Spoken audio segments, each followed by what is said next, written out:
Bijouterie Santia, mividy volamena. Voninandray anao ny alatsinainy hatramin'ny sabotsy. Merci toi amin'ilay nettoa vaovao. Nettoa, ny ty vera. Lavage chéri, voninahitra ny tontolo andronao. Manolotra ho anao ny Le JT. Brushing, coiffure, coloration, osez tout avec Gliss Intense Thérapie. Alors, avant de les couper, essayez Gliss Intense Thérapie. Saradis, société de distribution représentant des grandes marques Premier, Paperline, Lexi et Corres, fourniture de qualité à prix compétitif au meilleur service. Vous présente le JT. Efa nivoaka zao ny smartphone Itel S15, plein écran waterdrop, manana caméra selfie 16 mégapixels afahanao maka selfie tsara sy mazava be. Tiara manolotra anao ny Le JT. La saveur ultime des fruits. Miarabanao tonga soeto amin'ny Bricodis Ambohibao. Bricodis manolotra anao Le JT.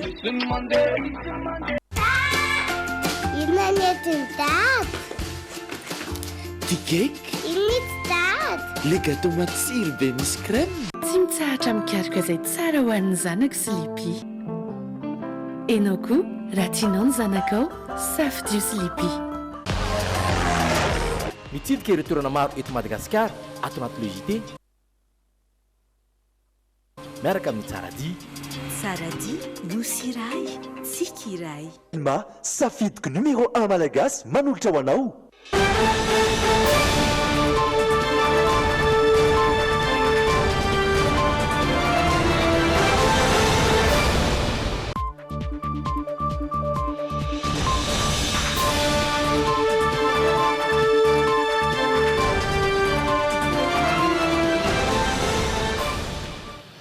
Alatsinainy alakamisy fa 10 oktobra tonga soa indray atao anatin'ny fotoanany fampalalam-baovao faly miarabanao tomboky lasy tomboky vavy reto ny lohatentsika. Zavatoza ny kolotsain'ny tombontsoa manokana sy ny fanilikiliana eny anivon'ny Université Mpanjakana ary amin'ny asa fanaovan-gazety hoy ny Sefafi. Any Lyon ny filoha malagasy mandray anjara amin'ny andiany fahenina amin'ny Fiaonambe ho famerenana ny loharanokaren'ny petrabola maneran-tany hiadina amin'ny VIH, ny raboka ary ny tazomoka. Voaterina nisaka ireo daty hanaovana ny fanadinana ao amin'ireo sekoly ambony mampiasa ny efitrano mpanadina Mpanjakana noho ny fisian'ny fanadinana baccalauréat fihodinana faharoa. Mitaky ny hanovana ireo mpikambany CMM na ireo Miss Madagasikara miisa 5. Any ivelany mandry sy lavoloha ireo jiosy any Alemana, lehilahy iray ny tampedina no niditra ankeriny tamina sinagoga. Somony amin'ireo vaovao entina amintsika androany ireny tompo klasy tompo vavy asiana ampanajana ary isika anaraka ny Le JT hatramin'ny farany. Ny zana-pandarana koa izy retsika ireo fandaram-potoana amin'ity farany herinandro ity eo amin'ny sehatry ny kolotsaina no arahantsika ao anatin'ny tapany faharoa horavahina amin'ny zana-pandarana hafa izany ny hoianao na ny insolite ihany koa. Zao aloha anaraka ireo vaovao la une sy actu isika.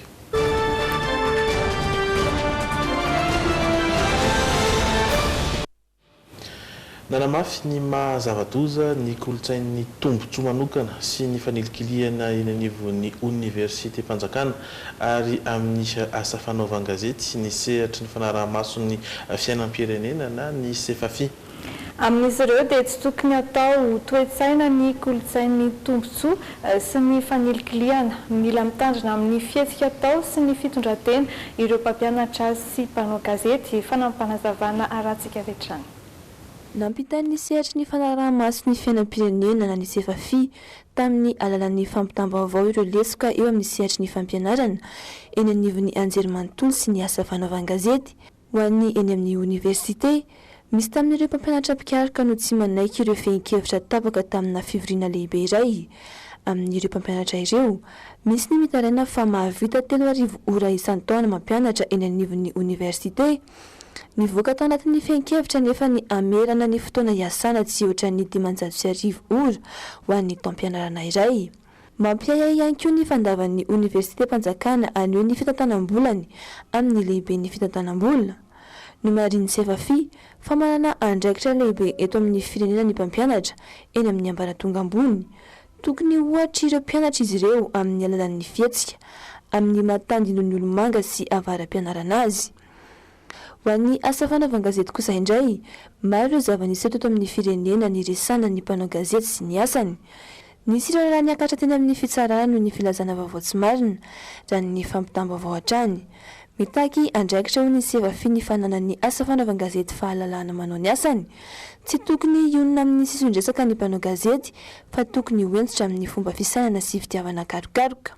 Matetika loatra ny gazety no miresaka raharaha ara-pitsarana, ara-toekarena, ara-toebolina, ara-piaramonina, ara-pinonana zavatra hafa.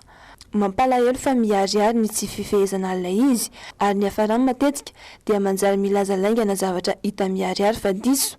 Ny kianina etona dia ny fifanohana ny mpiray asana amina zavatra tsy mandeha amin'ny laony aza izay manjary fitsipika tsy maintsy iarahana raha vao misy fitsikerana ny mpikambana amin'ny vondrona asa toy ny fianakaviam-be mitsara, ny mpitandro ny filaminana, ny mpiasan'ny fahasalamana ary ny asa fanaovana gazety ho iatrany ny sevafi amin'ity fanambarana ity. Fa velim-pantanina amin'ny toedra ramsy amin'izao fotoan'izao koa ny firaisamonim-pirenena roy. Seken'izy ireo ny fanendrena gouvernoura pasitra tamin'ny alalan'ny didim-panjakana tsy misy andin-dalàna amin'ny teny izany noho izy ireo ao anatin'ny lalam-panorenana. Ny lalam-panorenana izay arahana araka ny voasoratra ao anatiny fa tsy araka izay everany tsirairay azy. Tokony ho fitaratra amin'ny fanajana ny lalam-panorenana noho izany ny fanjakana ho iatrany ny firaisamonim-pirenena roy mifanohitra amin'izany anefa ny zava-mitranga. Mitatitra ny vaovao ifeno azarianina sy rivinirina Tekaleo. Araka ny voarakitry ny lalam-panorenana ao amin'ny andininy fahatelo dia manandanja ireo vondrom-bahoaka tsy njaram-pahefana toy ny komina sy ny faritra ary ny faritany. Io andininy io no mamintona fa tokony ahaleo tena ara-pitantanana sy eo amin'ny lafiny arabola izy ireo.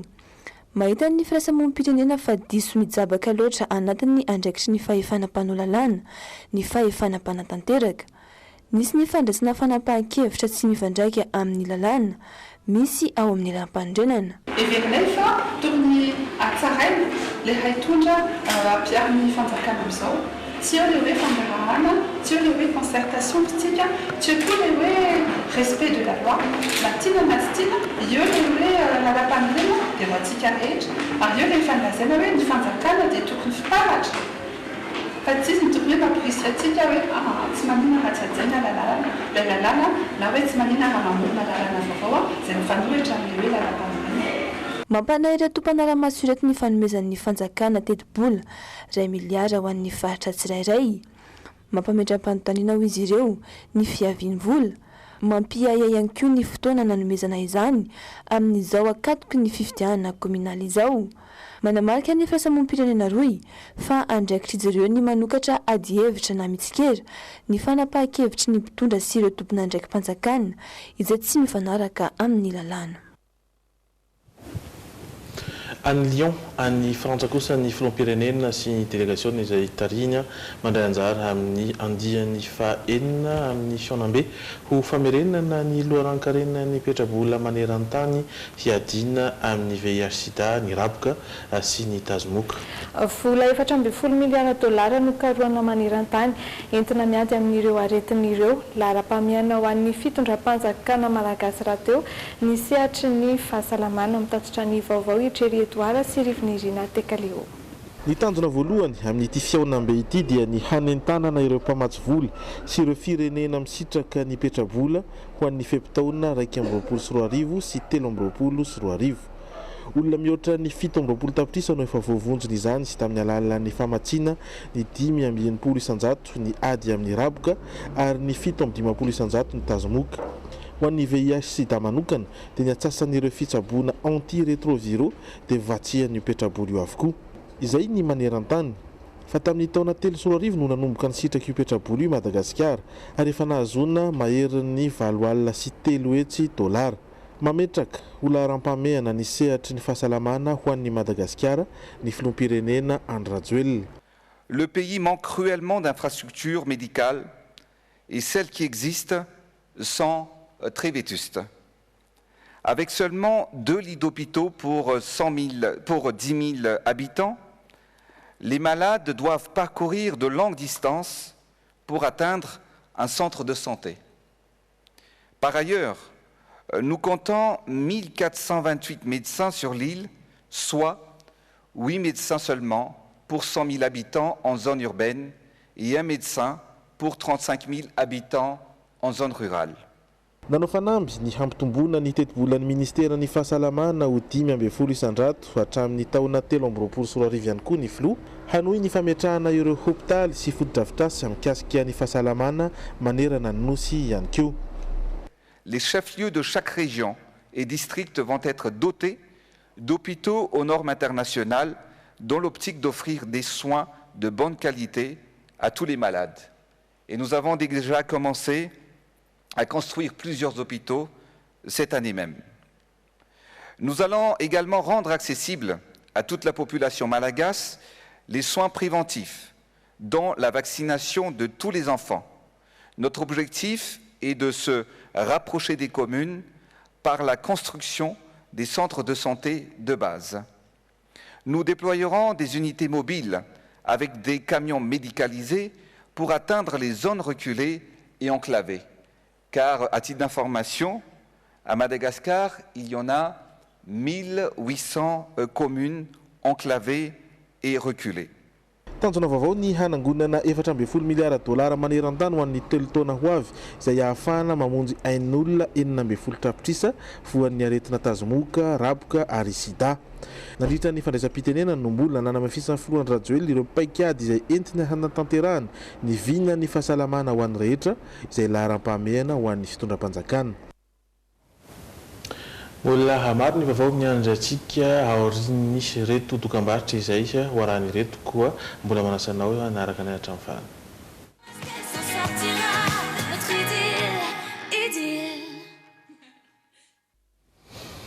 Ny sehatra ny fampianarana no manohizantsika ny logité tsy misy ovana aloha ireo daty hanatanterahana ny fiodinana faharoa ho an'ireo mpiadina tsy afaka na nanana olana tamin'ny fanadinana baccalauréat farany teo.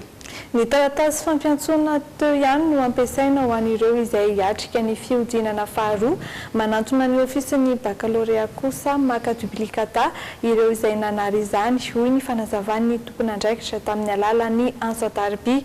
Voaterina nisaka ireo daty hanaovana ny fanadinana kosa etsy andaniny ireo sekoly ambony mampiasa ny efitrano mpanadinam-panjakana noho izay fandaminana izay. Nanao ny fanadihadiany Pierre Razafindramanana sy Anjara Kotonorainy. Tsy miova fa ny taratasy fampiantsoana tamin'ny baccalauréat farany teo ihany no ampiasain'ireo mpiadina izay hiatrika ny fiodinana faharoa amin'ny baccalauréat amin'ity taona ity araka ny fanazavana. Manaraka ireo taranja voasoratra ao anatin'ny emploi du temps teo aloha ny mpiadina saingy ny daty kosa no miova. Araka ny efa fantatra mantsy dia ny 13 ka hatramin'ny 14 oktobra ho avy izao no anaovana ny fiodinana faharoa amin'ny baccalauréat 2024. Ho an'ireo izay very taratasy fampiantsoana araka ny fanazavana dia manantona eny amin'ny office du bac izy ireo maka duplicata mba ahafahana manatanteraka ny fanadinana. Voatery nametraka lamima haingana ireo sekolim-panjakana izay manatanteraka fanadinana ao anatin'ireo daty voalaza ireo ka mampiasa ny lycée sy ny CEG. Voakasika izay ny sekoly IST raha toa ka ny 13 ka hatramin'ny 14 oktobra ho avy izao no daty voalaza anaovana ny fanadinana idirana taona voalohany. Voatery ny emitra ny 13 ka hatramin'ny 14 novambra izany.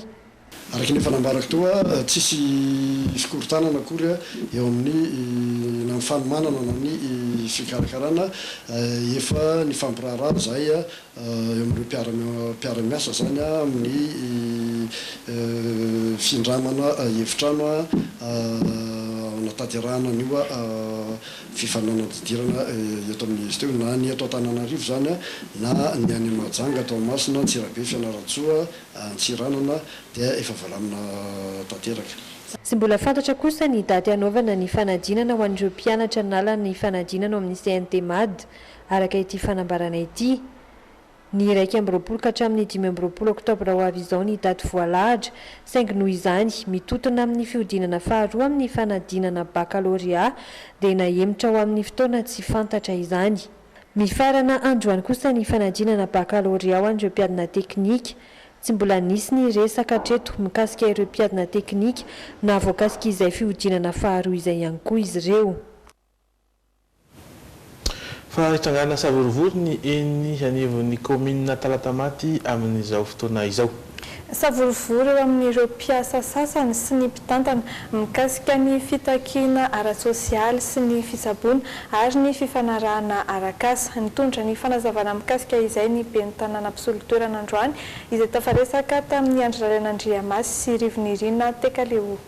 Zavatra telo no takiany reto mpiasa sasantsasany eny anivon'ny commune Talatamaty reto dia ny fiaina ara-sosialy avy amin'ny CNAPS, ny zo itsabo tena ary ny fanarahana arahasa izay ambaran'izy ireo fa tsy nonareny mpampiasa azy. Ny zava-misy eto amin'ny commune zany dia tianay hotakiana sy hanaovana fangatahana ato amin'ny mpitantana commune zany dia ny fanovana ny contrat de travail anay izay efa nananay na CDI nananay tamin'ny voalohany dia amin'izao fotoana zany novaina ho CDD indray zany zay safia zany aminay lasa contractuel ozy izy ny fanjakana raha ny fanjakana fa temporaire zany raha ty aminay no fahazahoana an'io contrat CDD io. En plus zay ny asa tianay angatahana fanazavana ny mpampiasa ihany konkoa zany hoe nahoana ny karamanay no angalana ny cotisation CNAPS hatramin'izay hatramin'izao nefa ny CNAPS anay tompoko dia araka ny anahy manokana zao nijery tany amin'ny CNAPS tamin'ny 2015 ny CNAPS ko ny voaloha farany ihany nefa ny karamako dia angalana CNAPS foana isam-bolana. Ny amita koa torak'izay tapaka ny amitanay nanomboka 2 volana zay sara ivolana mahery eo tapaka ny amita ny antony tsy voalohan'ny commune zany ny cotisation any amin'ny amita ihany koa nefa koa dia ny karamanay zany dia angalana amita foana isam-bolana isam-bolana. Efa nifanantona tamin'ny tompona andraikitra itenivon'ny commune Talatamaty ireto mpiasa ireto nangata-panazavana efa nisy mifampidiniana sy mifanazavana. Androany koa dia nisy ny fitonan'ireo mpitantana anivon'ny TEPIC na fiaraha-mitantana anivon'ireo commune ny raha mahakasika azy amin'ity toy fisahana ny fandoavam-bola amin'ny orinasa mitsabo ireo mpiasa sy ny mahakasika ny fanarahana arahasa takiny amin'ireo mpiasa. Fa olana hafa kosa indray no mianjady amin'ireo Miss Madagasikara nivoaka tamin'ny fanginana nanoloana nyireo olana maro sy ny tsy firarahiny ny CMM na ny comité Miss Madagasikara azy ireo androany ireo Miss Madagasikara nanomboka ny taona 2014 hatramin'ny izao. Anisan'ireo tsara toerana isolo tenan'i Madagasikara amin'ny fifaninanana Miss Monde any Landry Valérie Miss Madagasikara 2014 saingy tsy afa miatrika izany no ny olana eo aminy sy ny CMM manoloana izany dia miantso fandraisana andraikitra avy amin'ireo mpitondra mahefy izy ireo ary mitaky ny hanovana ihany koa ny mpikambana rehetra ao amin'ny CMM. Mitondra ny antsimpry ambavao mikasika izay Sonia Andrenirina sy Dolphe Arakotoniaina. Nitsify sy ny contrat mamaritra ireo fitsipika rehetra amin'ny Miss Madagasikara. Nitsify raha ny komity ny Miss Madagasikara na ny CMM azy ireo taoriny fahalaniny. Sombiny amin'ireo nampitarainy ireo nisalotra ny samboady Miss Madagasikara taoriny fahalaniny nanomboka tamin'ny Miss Madagasikara 2012 no makaty. Androany nivondrin'izy ireo ary nilaza ampaibe maso ireo olana maro no sedrainy hatramin'ny nahalany azy ho Miss Madagasikara sy ny fihetsika mampalahelo nataon'ny CMM. Ho an'ny njara Wendy Ewaris Miss Madagasikara tamin'ny taona 2012 tsy afaka nandray anjara tamin'ny fifaninanana Miss Monde ny tenany fa ny première dauphine no nalefa ny CMM sady tsy nisy fanazavana no tsy nisy alalana manokana avy amin'ny anefa izany. Hitantsika jiaby fa tsy za lasa tany ary première dauphine ko lasa tany. Tsisy consentement naha, tsisy accord avy taminahy ilay raha jiaby nagnaboaka communiqué zareo comme quoi hoe j'ai cédé ma place à ma première dauphine alors que je n'étais pas au courant de cela. Dia mbola miverina indray koa ny tantara ankehitriny anisan'ireo tsara toerana isolo tenan'i Madagasikara amin'ny fifananana Miss Monde any Landry Valérie Anne Binguira Miss Madagasikara 2012 kanefa tsy afaka mandray anjara amin'izany noho ny tsy fahazoany taratasy fahazon-dalana avy amin'ny CMM. tafiditra ao anatin'ny top 20 araky ny filarana vonjimaika hita ao amin'ny pejiny Miss Monde 2019 ny tenany. Maro miresaka Miss Monde niboaka izy maligny hoe participation ny Miss Madagascar 2019 amin'ny Miss Monde bloqué.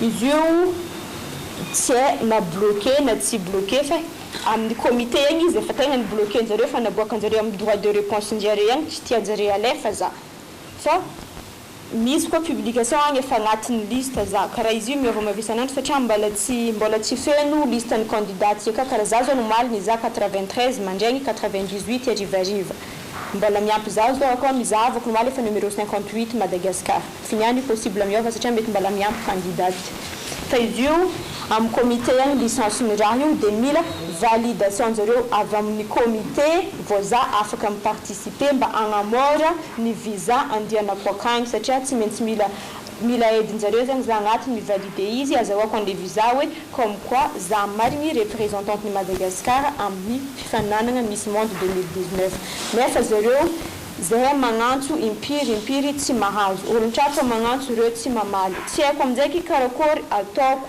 za tsy afaka andeha raiky. Isan'ireo nisedra ny mafy taoriny nahalany azy ao Miss Madagascar ihany koa Jean Antoine Sou Christiana Miss Madagascar tamin'ny taona 2012. Tahaka ireo namany dia narirarirany CMM ihany koa ny tenany rehefa nanontany sy nangata-panazavana momba ireo sehatr'asa sy zavatra tokony ataony rehefa lany Miss Madagascar. Ankoatra io dia tsy nisy azony avokoa ny ankamaroany ireo loka izay nampanantenaina azy. Rehefa avy eo moa zany miezaka miantsona zareo foana hoe ahoana ny suiteny, ahoana ny programa, ahoana ina daholo ny zavatra tokony ataoko amin'ny Miss Madagascar anahako. Dia hoy zareo hoe endrasy fa atsonay foana nareo rehefa atsonay foana nareo izy atsonay ianao izy rehefa misy lavana anao dia miandra dia tsisy mihitsy. Miandry ivaliteny sy fanazavana avy amin'ny CMM avokoa izy ireo ankehitriny. Nambaran'ireto andriambavilanitra ireto fa raha tsy misy valiny atao anatin'ny 10 andro izany dia ametraka fitoriana izy ireo. Teboka roa mazava tsara no notakian'izy ireo araka ity fanazavany misy tiana ity.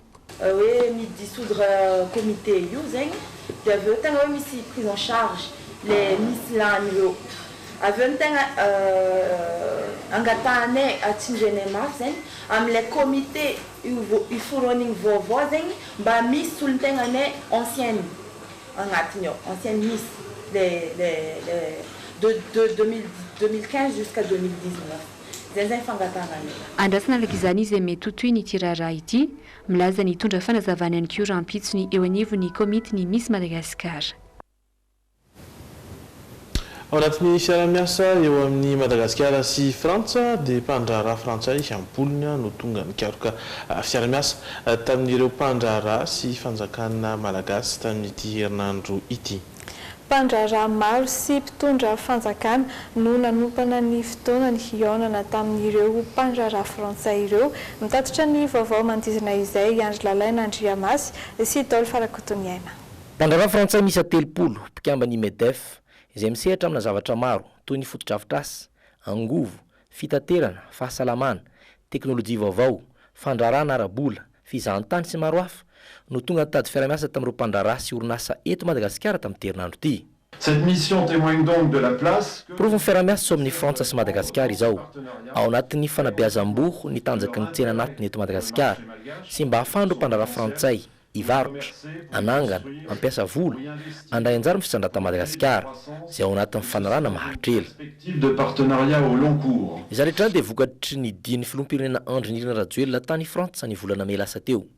Tafiditra tao anatin'ny fandaharam-potoana tamin'izany ny fihaona tamin'ireo mpitarika ny MEDEF tany afobe toerany mba hikatsahana fiara-miasa ao amin'ny mpandraharaha malagasy sy mpandraharaha frantsay. Fa nanomboka androany ny fifananana mikabary amin'ny fiteny anglisy izay natao indrindra hanehoana ny maizy ny mpifananana tsirairay na ny Bright Top Free. Mpifaninana manodidina ny 20 no mandray anjara amin'izany ankoatra ny fifehezana ny teny anglisy dia tanjona ny ahaizan'ny mpifaninana maneho hevitra ny kalamanjana sy ny zavatra fonosony kabary nataony nanatrika ny andro voalohany izay fifanitsanana izay ary androany Andry Lalaina Andriamasy sy Rivinirina Tekaleo. Do you know that to be a leader is wonderful? Why? Because it gives you the opportunity to change the world.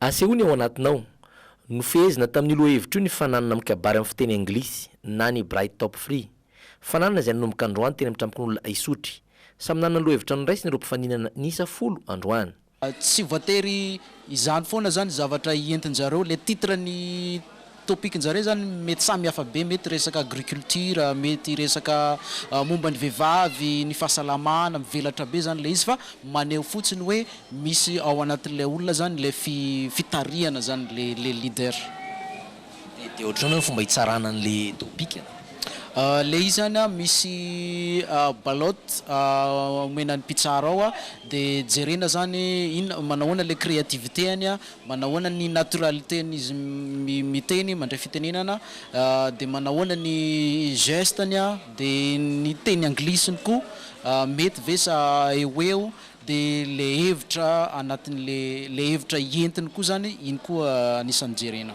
tanjo ny fifehezana ny teny anglisy sy ny fahaizana misehatra sy maneho hevitra ankalamanjana mifandimby tsara izany ireo potsaka ny sitrapo ao amin'ny piscor sy ireo misehatra ny fiteny anglisy ito ny trampon'olona isotry raha mpitso marainy ty fananany ity ary maim-pona ny fidirana amin'izany So these are the solutions that should be implemented in order to have a self-leadership. And once you have a self-leadership, then you are going to be able to lead the others. Mikarakara tombola goavana kosa ny tranombarotra Sanifer manomboka ny 10 oktobra izao ka hatramin'ny 20 desambra ho avy izao. Afaka mandray anjara avokoa ireo rehetra ny vidientana 10,000 ariary tao amin'ny Sanifer ny tranombarotra izay ahitana fitaovana ilaina amin'ny trano. Mividy entana 10,000 ariary na mihoatra izay any amin'ireo tranombarotra Sanifer rehetra ianao dia afaka mandray anjara amin'ny tombola goavana izay azahoana loka maro. Manomboka ny 10 oktobra ka hatramin'ny 20 desambra ho avy izao izay tolotra izay.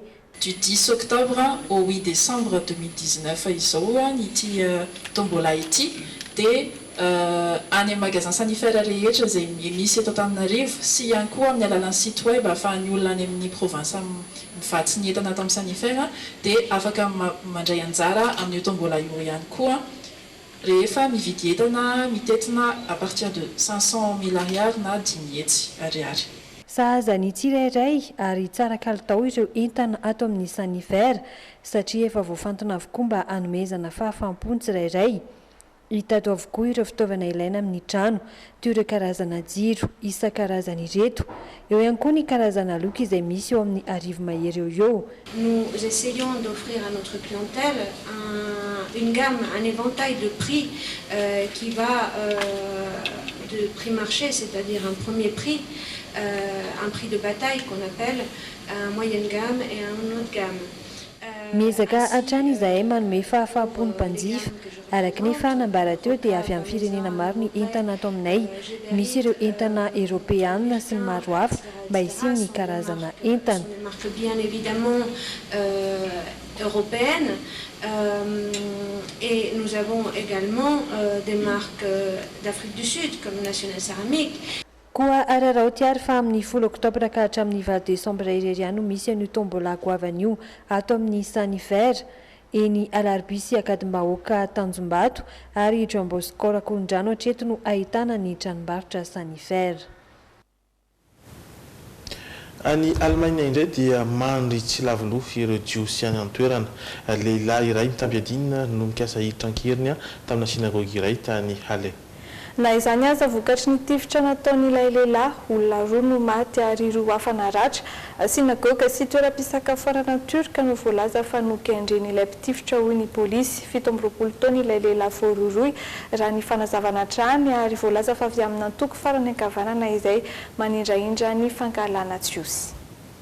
Calmement, l'assaillant épaule son Any Halle, antsinanany Allemagne, namoaka base fusil ilay lehilahy ary avy hatrany dia nitifitra imbetsaka. Roa no maty vokatr'izay, ny iray olona sendran'andalo, ny iray mpanjifa amina toeram-pisakafoanana turka. Olona roa hafa ihany koa no naratra. Fantatra fa nisy grenady natsipy ankoatr'izay ka nahalasibatra ny toerana misy ireo fasan'ny jiosy. Ahitana sinagoga tsy lavitra ny toerana nisin'ny fitivirana. Nikasa niditra an-keriny tao ilay lehilahy mitampiadiana saingy tsy nahomby Tamin'io fotoana io nefa mananika ny 20 ny olona tao anatin'ilay sinagoga nankalaza ny Yom Kippur, fety isan'ny manan-danja amin'ny jiosy. Une vieille femme a dépassé le magasin et derrière elle, un homme avec un casque. Nisy vehivavy lehibe izay nandalo teo amin'ilay tranombarotra ary tao aoriana n'ilay lehilahy manao fanamiana miaramila mitondra fusil. Ahitana ohatran'ny grenade na petara ihany koa teny aminy, saika tsipony tao amin'ilay tranombarotra. Alors l'homme a soulevé le fusil et a tiré.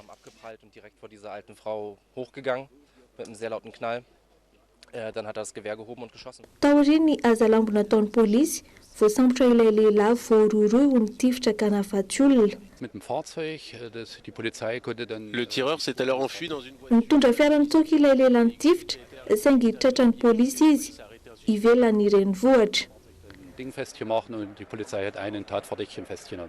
17 taona ilay lehilahy voaroroy hoy ny polisy ary avy amin'ny antoko farany ankavanana izay manindrahindra ny fangalana jiosy. Réveillés ces dernières années.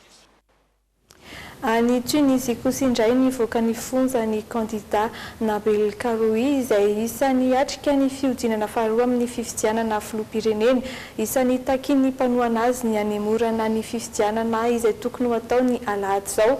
Anton'izay nisy ny miralenta amin'ireo candidat satria tsy manana afa-tsy 2 andro sisa izy ireo anaovana fampelezan-kevitra. Tsy tena ampoziny rehetra ny toetra raha eto Tunisie.